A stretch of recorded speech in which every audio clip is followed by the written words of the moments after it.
It's a new day. Yes, it is. Welcome to the Wrestling Podcast. I'm your host, CW. Thank you so much for listening. Happy New Year. Make sure to hit that bell on YouTube and subscribe to the podcast on your favorite podcasting app or just on YouTube in general so you get notified when new episodes go live, including videos, podcasts, and whatever shorts I can figure out to make. Again, Happy New Year, everybody. It's 2024. The theme of 2024 is what next? I don't know what to do next. What are we doing, guys? What are we doing with this podcast? What are we doing with wrestling in general? Wrestling is life. Wrestling is fun. I can say that I'm developing merch for who, I don't know, for wrestling fans in general. I like making things. I am a designer, so I'm going to continue to make things regardless of if anyone wants them or not. So stay tuned for merch,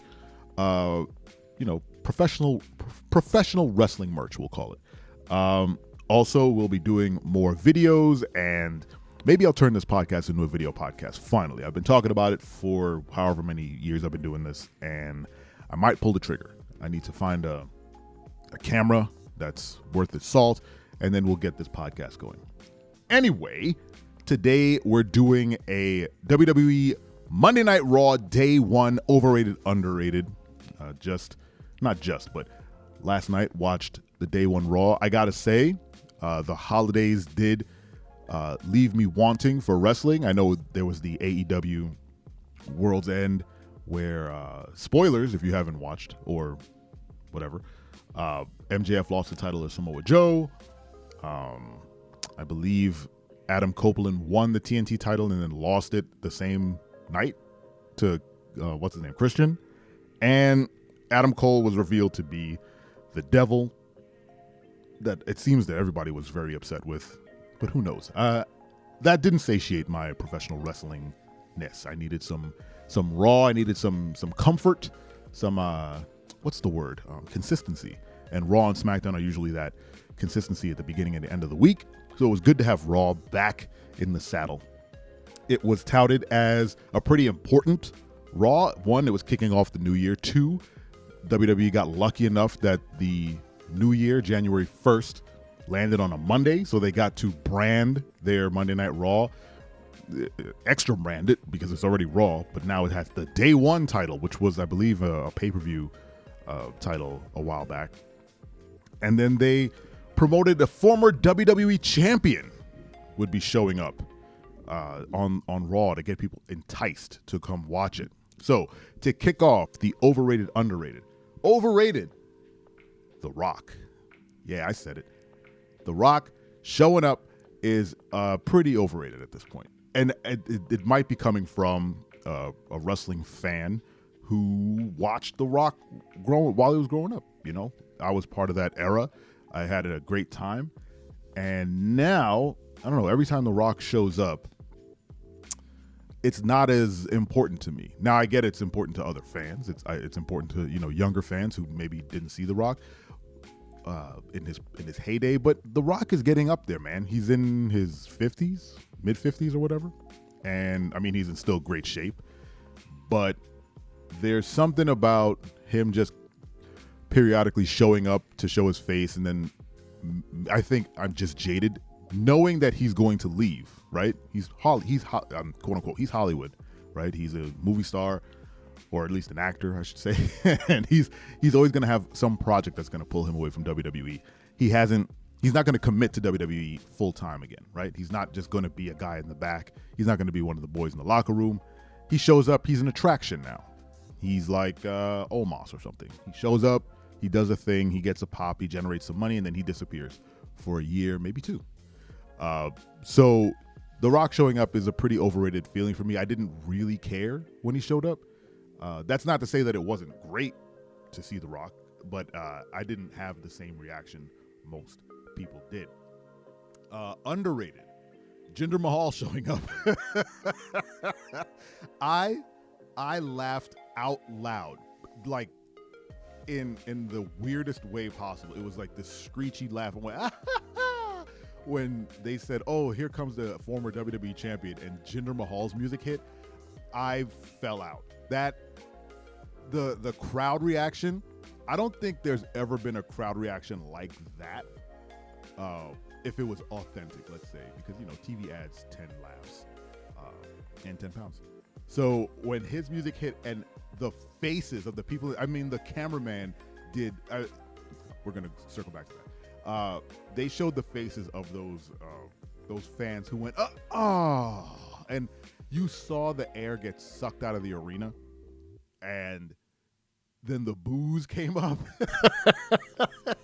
and then they left, and then the boos evaporated, and then it was just people were like, "What the hell is this? Why is friggin' Jinder Mahal here?" And no shine off Jinder. He did the job. All right, my man came out. He did the classic foreign wrestler dumps on the U.S. It's a trope as old as time. But he was setting up for The Rock to get a huge pop. They have to bring you down so that they can lift you back up. So that was a huge props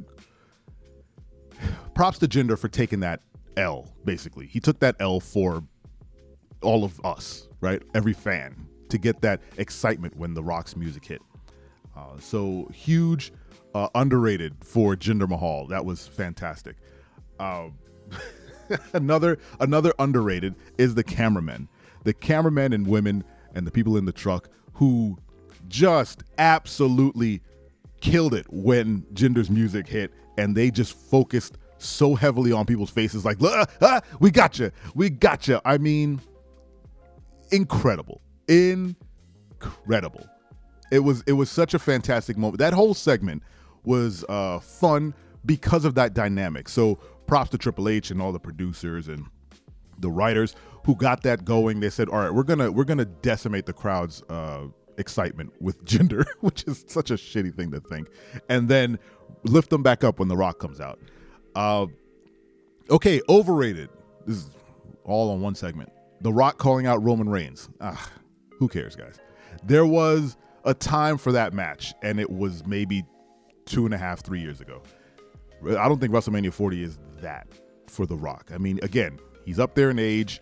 He's a great draw, and he's great for, it's a great opponent for Roman maybe a couple years ago. But now, like, I need to know where this reign ends, lack of a better term, and I need to know who's going to take it. The Rock's not going to take the belt. Even if he does, he becomes like the Brock Lesnar, right? He's going to evaporate with the title. He's going to show up a couple times, but he's not going to have the same level of importance that Roman has to the title, because even though Roman is a part-timer, he's also a professional wrestler full-time. He just shows up part-time. The Rock is not a professional wrestler anymore. I mean, you can argue that he'll always be a professional wrestler, but he has other things going. So The Rock shouldn't win the title, but even if he does, that's a terrible person to lose that entire reign to. And if Roman goes over, now we're extending this whole Cody Rhodes or CM Punk or whoever is to take the title from Roman into another year, 2, who knows? Like I said in the last podcast, I don't mind if Roman goes over at WrestleMania and goes straight through the year and just holds the title and maybe just throws it in the garbage or something. I don't care. That will be an more interesting story than The Rock taking the title from him.